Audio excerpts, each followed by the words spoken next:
गावाकडील वाट या मराठी यूट्यूब चॅनलमध्ये स्वागत आहे। आज गावाकडची भातशेती आणि त्या भातशेतीची कापणी आणि मळणी कशी केली जाते ते ह्या व्हिडिओतून बघायचे। साधारणतः जुलै आणि ऑगस्टच्या दरम्यान गावाकडे भातशेतीची लागवड केली जाते आणि 2 ते 2.5 महिन्यानंतर म्हणजे नोव्हेंबर ते डिसेंबर ह्या महिन्यांच्या दरम्यान ही भातशेती कापणीसाठी तयार असते। आणि ती कापण्यासाठी जे काही साधन वापरलं जातं ते म्हणजे विळा नावाचं साधन, आणि त्या विळ्याच्या साहाय्याने ते भात कापलं जातं आणि अशा पद्धतीने ते खाली ठेवलं जातं, म्हणजे सुकण्यासाठी ठेवायचं असतं। आणि साधारणतः 1 ते 2 दिवसानंतर भात हे गोळा केलं जातं आणि छोट्या छोट्या अशा पेंड्या तयार केल्या जातात।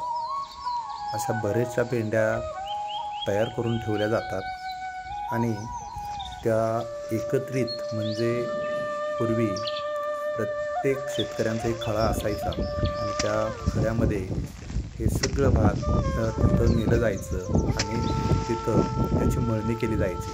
परंतु हल्ली शेतकरी काय करतायत, त्या वावरामध्येच ताडपत्री आणि त्याच्यावरती एखादं मग तिथं लाकूड असेल, जे साधन असेल ते ठेवतात आणि त्याच्यावरती अशा पद्धतीने मळणी करत असतात।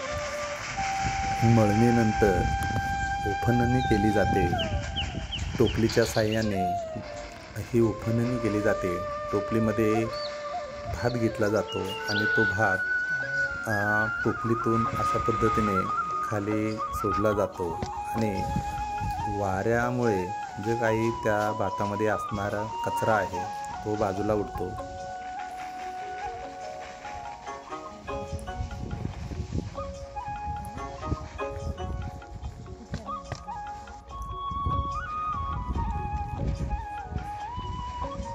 मळणी आणि उफणणी झाल्यानंतर वावरामधील असणाऱ्या ह्या सर्व पेंड्या ह्या एकत्रित बांधल्या जातात।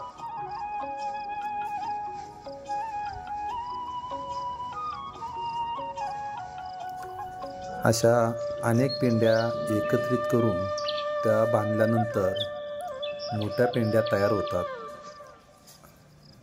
आणि त्या पेंड्या तयार झाल्यानंतर डोक्यावरती उचलून त्या पेंड्या दुसरीकडे, म्हणजे ज्या ठिकाणी आपल्याला जागा आहे ठेवायला त्या ठिकाणी त्या ठेवल्या जातात।